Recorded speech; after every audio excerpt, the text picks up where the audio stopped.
Let me please be seated. Thank you very much. Let me most sincerely thank the Almighty God that made it possible for all of us to be here today. I thank our vice presidential candidate, the chairman of the party, and the leadership of the party, and members of this wonderful family.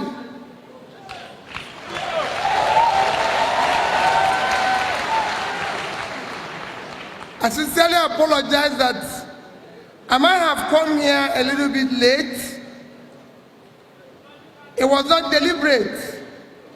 It was because of the circumstances I found.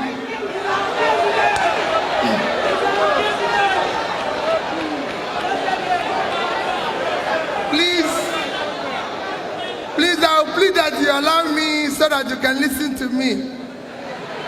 So, for me, I thank all of you, wonderful people.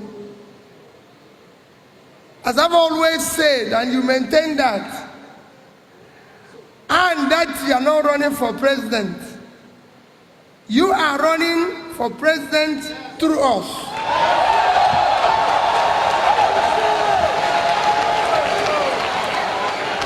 Our job is to take the power from those who have it and give it back to you.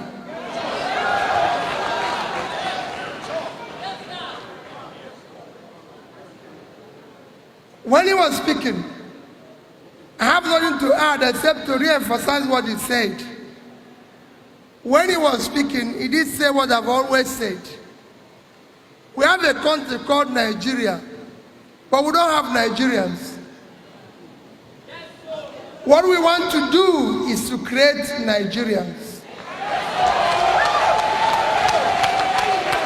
And the only way to create Nigerians is that we must make people to have hope in Nigeria. And the only way to have faith in Nigeria, and the only way to have faith in Nigeria is that there's hope in Nigeria. You're not asking for too much. This is a great country. God created this country, gave it everything that can make a country great. The only thing that is lacking is a simple thing called leadership.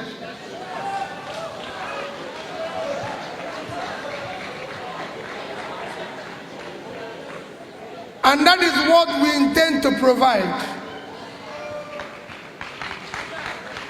We're not trying to do something else. That is what Daddy and I want to provide. Leadership. And he's told you, we're not looking for anything.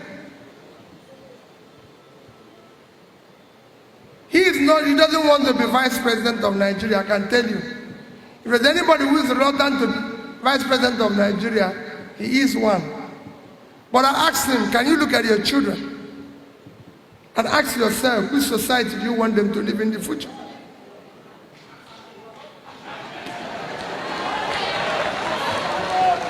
If you cannot build that future, who will build it for them?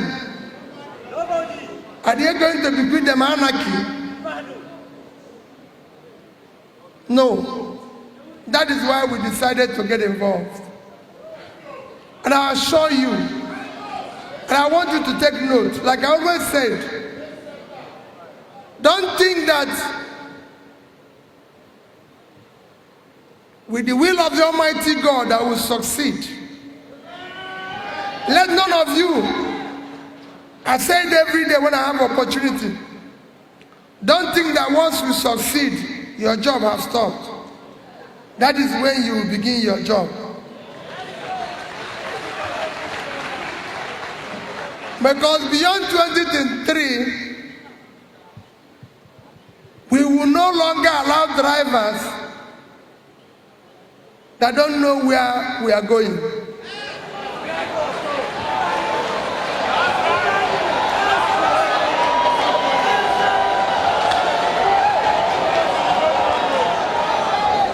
We remove that driver,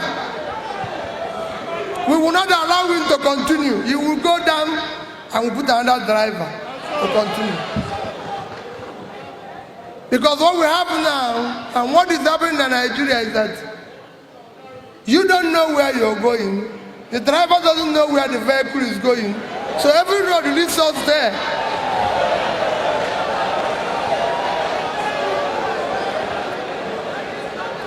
But we don't want to worry. All we say is 2023 onwards, we will no longer allow that situation. For now, we will manage it to the end. And I'll give you an example why I say so. On 2 occasions, we have a country where 100 million people live in poverty. Where we have 33% unemployment. By the time you match it with underemployment, because when we talk about unemployment, these are people who don't have a job. If you look at the underemployment, you're talking about 60%. The number of people that are supposed to be working in Nigeria, being a country in quote of 200 million people, is supposed to be 120 million. 60% of your population are supposed to be productive. But as I speak to you, only about 47 million Nigerians are working. So 73 million Nigerians are not doing anything.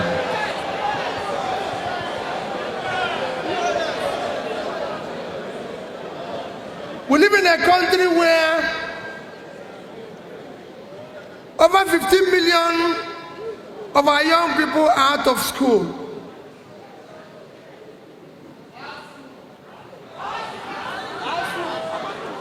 Today, the global average for tertiary institution intake is 38%. In the Western world, it's over 50%. In Nigeria, it is 9%. Not even up to a quarter of the global average, and yet they are not in school.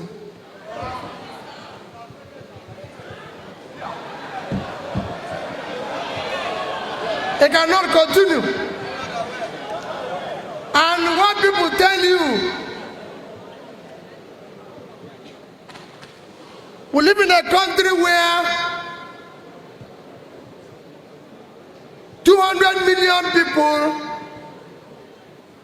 exist only on 4,000 megawatts of electricity.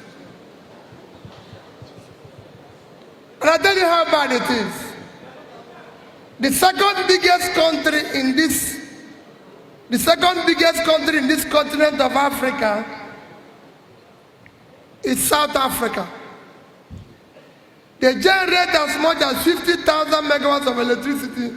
And just last week, the president of South Africa declared emergency on energy, on power generation, and said every citizen can generate up to 100 megawatts of electricity without license.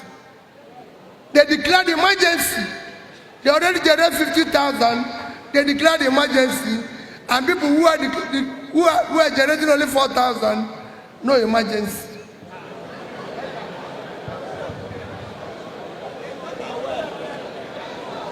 Just list, Egypt is number 3. Egypt generates about over 50,000 megawatts of electricity. And when you ask, people will say, we have no money.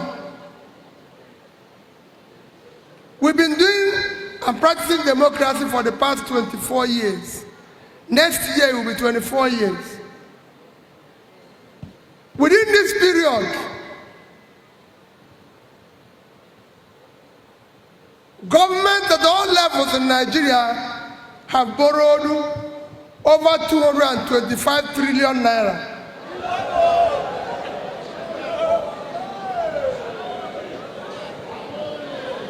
Let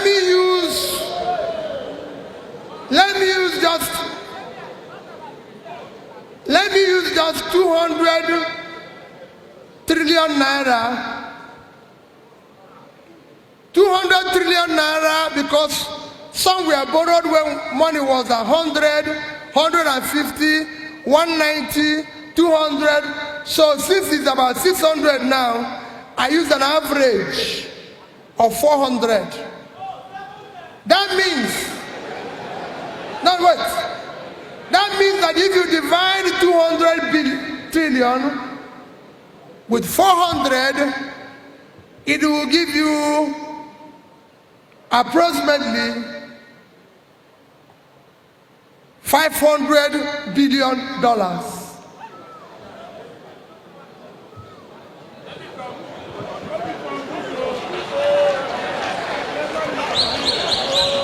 If you do that,